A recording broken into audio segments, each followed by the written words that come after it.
News Bareilly में आपका स्वागत है। मैं अंश माथुर। आइए डालते हैं नजर आज के समाचार। पीएम नरेंद्र मोदी की अध्यक्षता में 1 जून को एक कैबिनेट की बैठक हुई, जिसमें किसानों, रेहड़ी पटरी वालों और छोटे उद्योगों के लिए बड़े फैसले लिए गए हैं। आइए समझते हैं कि क्या फैसले हैं जिनसे लोगों को क्या सीधा लाभ पहुंचने वाला है। प्रधानमंत्री स्ट्रीट वेंडर आत्मनिर्भर निधि, इसके तहत रेहड़ी पटरी वालों को 10,000 रुपए का लोन मिलेगा। लोन की रकम हर महीने इंस्टॉलमेंट में लौटा सकते हैं। टाइम से लोन लौटाया तो ब्याज में भी छूट मिलेगी। दूसरा फैसला, किसानों को लोन चुकाने में राहत। खेती किसानी के लिए बैंक से लिए गए 3 लाख रुपए तक के लोन को चुकाने की सीमा बढ़ाई गई है। अब 31 अगस्त तक लोन चुका सकते हैं और अब रियायत 1 मार्च 2020 से 31 अगस्त 2020 के बीच चुकाए जाने वाले लोन के लिए है। आमतौर पर किसानों को 31 मार्च तक लोन चुकाना होता है, लेकिन लॉकडाउन के चलते इस बार 31 मई तक लोन चुकाने की छूट प्रदान की जा रही है। इसे अब मोदी सरकार ने 31 अगस्त तक कर दिया है। इस तारीख तक लोन चुकाने पर किसानों को ब्याज में छूट मिलेगी। आपको बता दें कि 3 लाख रुपए तक के लोन की ब्याज दर 9% है, लेकिन सरकार इसमें 2% की सब्सिडी देती है।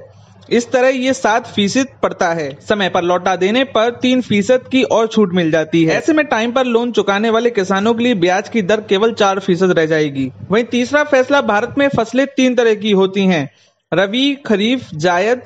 रबी की फसल दिवाली के आसपास बोई जाती है, जैसे गेहूं, चना, सरसों आदि। मानसून के समय में बोई जाने वाली फसल खरीफ कहलाती है। इसमें बाजरा, मूंगफली, ग्वार, मूंग, मोट आते हैं। कई जगह पर होली के बाद गर्मियों में भी फसल बोई जाती है, इसे जायद कहते हैं।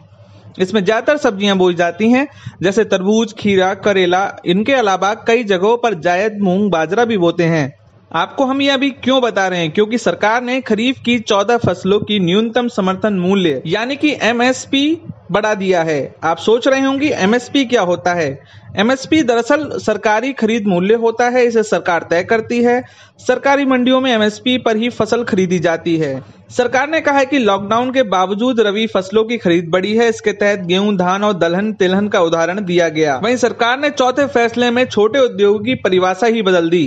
कैबिनेट ने सूक्ष्म, लघु और मध्यम दर्जे के उद्योग यानी माइक्रो, स्मॉल और मीडियम इंटरप्राइजेस के लिए भी फैसले लिए हैं। MSME के 3 तरह के धंधे शामिल होते हैं, जिसमें माइक्रो, स्मॉल और मीडियम। ये दरअसल छोटे उद्योग धंधे होते हैं, जैसे चूड़ी बनाने का काम, प्रिंटिंग प्रेस, फर्नीचर बनाना, कूलर पंखे बनाना, खाने पीने का सामान बनाना इत्यादि।